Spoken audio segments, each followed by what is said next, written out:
Hey, what is up ladies and gentlemen? Nouvel épisode avancé du CrossFit comme d'habitude, c'est le journal qui retrace ma progression jusqu'aux compétitions. Donc aujourd'hui ce qu'on va faire c'est qu'on va se passer en revue mes progressions sur les mouvements dont je vous parlais au départ, sur lesquels je suis nul. Ou est-ce que je suis toujours nul? Nous allons le voir ensemble.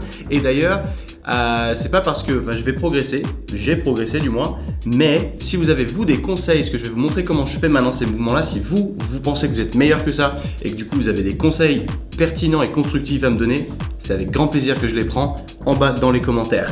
Et ce qu'on va faire aussi, c'est que je vais vous partager un retour d'expérience sur un WOD qui m'a particulièrement posé problème et vous allez voir pourquoi, parce que c'est pas du tout le style de WOD que j'avais anticipé auparavant et c'était la première fois que je faisais un WOD de ce style. Vous allez voir pourquoi.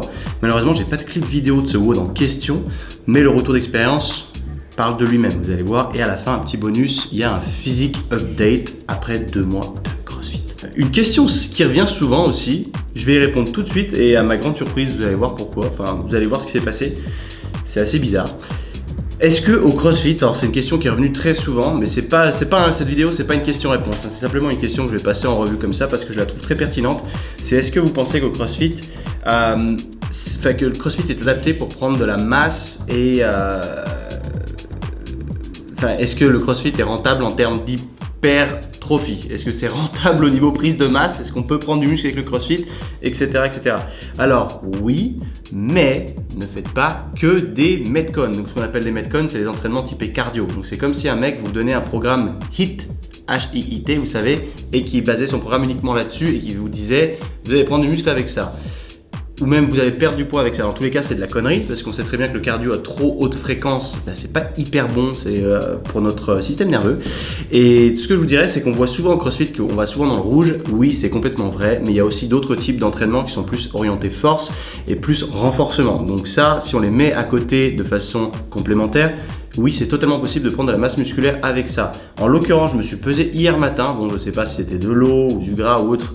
Physiquement parlant, parce que je compte plus mes calories en ce moment, physiquement parlant, j'ai pas l'impression d'être plus gras qu'avant. En revanche, j'ai pris 1 kg sur la balance. Je fais 83 kg pour 1m78 et je suis assez sec. Ça m'a surpris, je trouvais ça plutôt cool, mais c'est vrai que depuis que je fais du CrossFit, je mange plus parce que du coup, ma dépense calorique, elle est très très très haute si tu vois ce que je veux dire. Donc voilà, j'espère que ça répond à ta question. Si tu te posais toi-même cette question, passons maintenant en revue mon journal de bord. Alors, si tu as bien suivi, tu sais que mon mouvement au tout départ, celui qui m'a apporté des blessures d'ailleurs, c'était les double unders. Alors, sans plus attendre, je vais te mettre le clip à côté et tu vas voir à quoi ça ressemble aujourd'hui. Donc, je pense que depuis la première fois, les premières séances, je me suis grandement amélioré. J'arrive aujourd'hui à en faire 30 d'affilée. Mon objectif, c'est 50, mais aujourd'hui, j'arrive à en faire 30 d'affilée. En revanche, je me suis confronté à autre chose. Bon, les périostites, j'arrive plus ou moins à les soigner, mais elles reviennent quand ma fréquence d'entraînement est trop haute avec la corde à sauter. Donc, je suis obligé de m'entraîner sur ce mouvement très peu fréquemment ou alors à petite dose à chaque fois. Ça, c'est vrai que c'est un problème, c'est chiant parce qu'il faut savoir se contrôler comme j'en parlais plus tôt et être économique sur certains mouvements pour pas se cramer. Et ce que j'ai remarqué sur le double unders, donc tu vas me dire si toi tu trouves que je m'en sors pas trop mal. Moi je trouve que j'ai beaucoup progressé sur ce mouvement, je suis très content. Je me fouette toujours autant, par contre j'ai toujours des marcasses, ça part assez vite par contre, mais il y a pas longtemps j'en avais sur les mains. Et dès que je rentre en état de fatigue, là je suis extrêmement mauvais. Donc je m'explique, j'ai fait un WOD l'autre jour, je le passerai peut-être en revue dans une prochaine vidéo. Je pense bien parce que c'est le WOD qui m'a le plus frustré à la date d'aujourd'hui. Et parce qu'il y avait 50 double unders sur plusieurs tours et ça m'a fait perdre énormément de temps. Donc au début, j'arrive à en faire 30 comme je le dis. Je suis hyper content de ça, mais par contre dès que je suis fatigué, j'en enchaîne 5 ou 6 et après je me prends les pieds dedans. Donc ça me gonfle. Donc si tu as une technique ou quelque chose qui peut m'aider, c'est le bienvenu. En deuxième point, nous avons un deuxième mouvement à passer en revue, c'est les HSPU. Donc comme je disais plus tôt, ce genre de mouvement, bon, c'est une strict press mais à l'envers. Et ça, je ne sais pas si toi tu les as déjà fait, j'ai besoin d'un conseil là-dessus. Parce que en termes de technique, je pense que j'ai aussi énormément progressé. En revanche, il y a quelque chose qui me dérange grandement, c'est que même si je fais des saltos ou autres, j'ai pas l'habitude de rester la tête à l'envers pour aussi longtemps. aussi longtemps en plus, c'est subjectif, hein, parce que je me suis testé, j'arrive à faire 7 répétitions d'affilée, mais après, je suis encore frais hein, au niveau musculaire, mais j'ai envie de dégueuler sa mère. Je suis pas bien, ça me brasse, c'est comme si... je sais même pas comment t'expliquer ça, mais... Pourtant, je suis pas malade dans les manèges, hein, mais je suis pas bien. Et du coup, je me demande ce qu'il faut que je fasse. J'ai cherché un peu sur le net, il n'y a pas trop de réponses, les gens disent continue à le faire et t'auras plus la gerbe, après ton corps va s'y habituer. Donc est-ce que c'est vrai? Je ne sais pas, pareil si tu as un conseil pour moi, c'est grandement venu. Parce que comme tu verras sur la vidéo, je vais te laisser le son avec. J'en fais 7 et après je suis pas bien. Donc c'est problématique.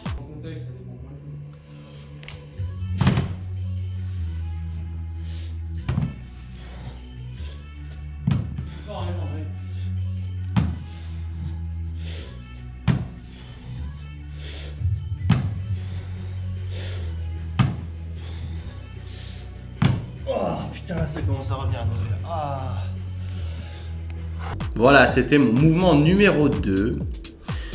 Et le troisième mouvement de la journée, c'est le snatch. Alors le snatch, attention, le snatch j'en ai fait en renforcement avec mes chaussures d'haltéro, parce que du coup au niveau mobilité de cheville, c'est pas la folie si je le fais sans. Et pour le moment, je sais pas encore vraiment aller sous la barre. Donc c'est les mecs qui font des snatchs où ils sont vraiment en squat en position basse avec les mains très haut. Et ça, pour moi, c'est encore très difficile à faire en termes de, déjà en termes de technique, puisque je l'ai pas tout simplement, et en termes de mobilité. Donc là, je l'ai fait à 60 kg. C'est plus ou moins des power snatch parce que je suis pas vraiment en position basse de squat et j'arrive plus ou moins du coup à monter la barre et à la réceptionner assez bien. Mais j'ai remarqué qu'au-dessus de 70 kg, pour le moment, je n'y arrive pas. Ma technique n'est pas bonne. Donc c'est pareil, je veux bien des conseils à ce sujet-là parce que ça pourrait m'aider. Ce que j'ai remarqué que mon coach m'a dit, c'est que mon mouvement monte trop en arc de cercle. Donc ce qui fait qu'au final, je me crame énormément parce que la barre part loin de moi. Donc pour la monter, c'est beaucoup plus dur. Alors qu'il faudrait que j'arrive à la tirer et à la garder proche de moi et à passer en dessous. Donc ça c'est pareil, je fais appel à tes grands soins parce que je n'estime pas être très bon encore sur le mouvement. Mais en tout cas, je te le passe là en revue, que ça tu me dis ce que tu en penses. Si tu peux m'aider, c'est très cool. Si c'est pour me dire ton mouvement c'est de la merde et qu'il n'y a rien de constructif derrière, va bien te faire enculer. Merci. Alors pour le moment, ce sont les 3 mouvements sur lesquels j'ai le plus travaillé en termes de technique. Parce que sur d'autres choses, je pense pas que j'ai autant de marge de progression à faire. J'ai pas eu l'opportunité encore de m'entraîner beaucoup sur les ring muscle up parce que c'est peu dans des WOD quand tu les fais en classe. Parce que dans une classe, tu as 12 personnes et c'est rare les CrossFit Gym qui ont 12 paires d'anneaux quoi.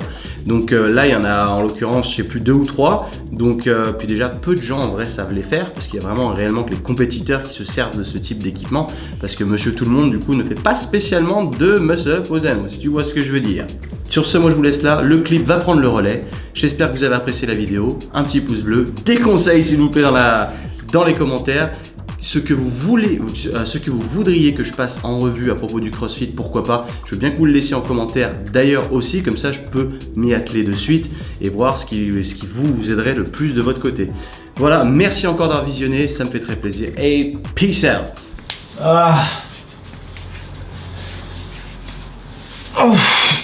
Bon, comme prévu, la prep s'annonce difficile. Si c'était facile, ce serait trop beau et tout le monde le ferait. Ce truc-là, à force, deviendra votre meilleur pote. Je peux vous garantir que c'est bien plus rude que de se sortir d'une séance de muscu standard ou même de ce que je fais d'habitude. Il y a certains WOD que j'encaisse moins que d'autres pour le moment, à savoir celui de ce soir. Donc j'ai pas de clip vidéo de celui de ce soir en particulier, mais je peux vous le mettre en image quel était le workout. Alors en fait, c'était la première fois pour moi sur un workout de type, qui incorporait de la force au milieu de cardio entre guillemets. Donc ça veut dire utiliser des poids à charge conséquente, chose que je ne conseille pas spécialement, qui demande plus de maîtrise. Et forcément, même avec cette pré-maîtrise, le souci c'est qu'avec la fatigue, on perd cette maîtrise et le mouvement devient pas top. C'est pour ça que là, c'était pas ouf. Donc en fait, on a commencé. Donc là, comme je l'expliquais auparavant, je suis dans une phase où je cherche à maîtriser les techniques que je ne maîtrise pas encore, à savoir les double unders, donc les doubles cordes à sauter. Et je l'ai tellement pratiqué, là on est aujourd'hui jeudi, je l'ai tellement pratiqué lundi, donc il y a à peine 3 jours, que j'ai trop mal au mollet et c'est limite si ça creuse pas dans les périostites, ça crée des périostites entre guillemets. J'en ai déjà eu par le passé, c'est chiant. C'est pour ça que je m'amuse avec ce truc. Et du coup, j'ai même pas pu les faire correctement, j'ai dû faire des simples.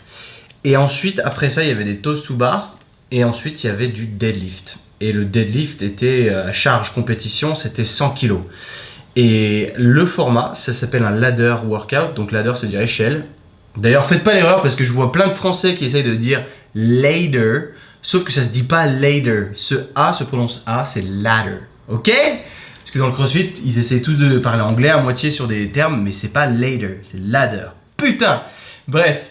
Et du coup, ça commence en round, donc on a 15 minutes, c'est un AMRAP. Et l'AMRAP, je déteste ça parce que en fait, tu dois faire le plus de tours possible. Donc, tu commences avec 3 deadlifts à ta charge, 3 toast to bar et après tu fais 30 double unders ou 50 singles. À savoir, c'est ce que j'ai fait.